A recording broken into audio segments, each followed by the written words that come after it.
Hi everybody, this is Boogass Reviews, and today I'm going to be doing a review on the new Star Wars The Black Series, the Acolyte, the Stranger figure, or as he's also known, Qimir. So before we take a look at the Stranger, let's go ahead and take a look at all of the accessories that he comes with. So first up, he comes with his dual lightsabers. He has the long and the short one, and I love the sculpted details to the hilts there. There's a lot of really awesome sculpt details there. It's just cast in a black plastic though, and it looks really flat. I wish they would have done like a dry brushing or something of silver over top of that. I think that would have looked really cool. I absolutely love that you can join the hilts together to make his regular lightsaber. I think that looks pretty cool for the most part. I do think that the bottom is quite a bit smaller than the top here. It's not quite as thick, but it's still really cool that you can do that. You can also remove the saber from in there and have the unignited one, though he doesn't have any storage for it on his belt here. You can see there is a loop for that, but yeah, you can't actually put it on his belt, so that's a bit of a bummer. Up next, you get this helmeted head sculpt, which looks really cool. It's cast in this marbleized gold plastic, and you get a bunch of really awesome sculpted details to it. You get the sculpted cracks right there. They did paint some of them on, but that looks really cool. You get some textures on the back, and they painted the teeth on the helmet on there. And that looks very cool. I just really love the design of this helmet, and it looks great in hand. That marbleized gold plastic just really pops. And finally, he comes with his alternate unhelmeted head sculpt. And man, this is a phenomenal likeness of Manny Jacinto. I think it looks just like him. From all of the details printed on his face there, that looks really good, to the sculpt of his hair. Like the way you get the little strands there on his face, that looks really good. The sculpt of the hair is just pretty impressive overall. I think it really looks like him. Hasbro just did an excellent job at capturing his likeness. That looks really cool. So now, let's go ahead and take a look at the rest of the figure. So taking a look at the rest of the figure, you get this really awesome sculpted poncho here. And it's got some subtle textures to it, and I think the wrinkles are sculpted really nicely. The way it drapes on the figure, it looks kind of realistic. You get a bunch of wrinkles here on the back.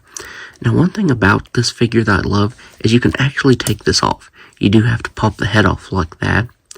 And underneath this sculpted poncho, you get this soft goods poncho. And you can also remove that as well. And I think that is really awesome. So you actually have a few different ways to display him, and I think that is really cool. His tunic here is sculpted really nicely, just like the poncho. It has some subtle texturing to it, and that looks really good. You also get some textures to his belt. Like I said, there's no hook for his saber, so I'm a bit let down by that, but it still looks pretty cool under there. You get this really nice wash to his arms and hands. That wash looks really good. And you also get some really good sculpted paint detail to his bracer here. It looks like it's cast in like a greenish color with some gold and silver paint over top of that. And that looks really good. The paintwork on this really stands out, and it brings all those sculpted details out really nicely. Another thing that really surprised me about this figure once I got it in hand was the soft goods pants here. I'm really surprised that they went that route.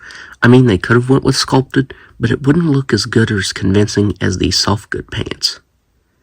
So yeah, I was surprised at that, and it looks fantastic in hand. You know, it doesn't hinder his articulation at all, and it looks great. Now, I don't know if they reused the legs underneath these pants, because you get some sculpted on details. So they might have just reused these legs from a different figure. Honestly, they wouldn't have had to have sculpted anything, since these soft good pants are going to be covering those. But I am glad that they actually sculpted underneath there. That really surprised me. But yeah, this figure looks fantastic because they went that route with him. So now, let's go ahead and go over his articulation with this regular head sculpt on. So he can look up all the way. He can look down all the way. He can move his head side to side and around really nicely. With the helmeted head sculpt on, he can still look up all the way, as well as down all the way, side to side and around really nicely. I really figured this poncho would hinder his articulation, but it doesn't. His shoulders can move out all the way. He has those butterfly joints. Single jointed elbows that can bend in all the way. These are deep cut joints.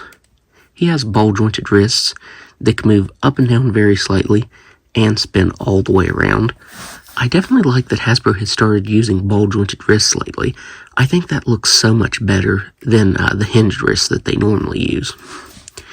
He has a ball jointed waist that can move back very slightly, forward very slightly, and side to side very nicely. So the up and down movement is hindered even if you don't have this on. That's really my only critique with this figure, is that the up and down movement could have been a lot better. He has ball jointed hips that can do a complete split. He can kick forward all the way. He has some really good articulation there. He can kick back all the way.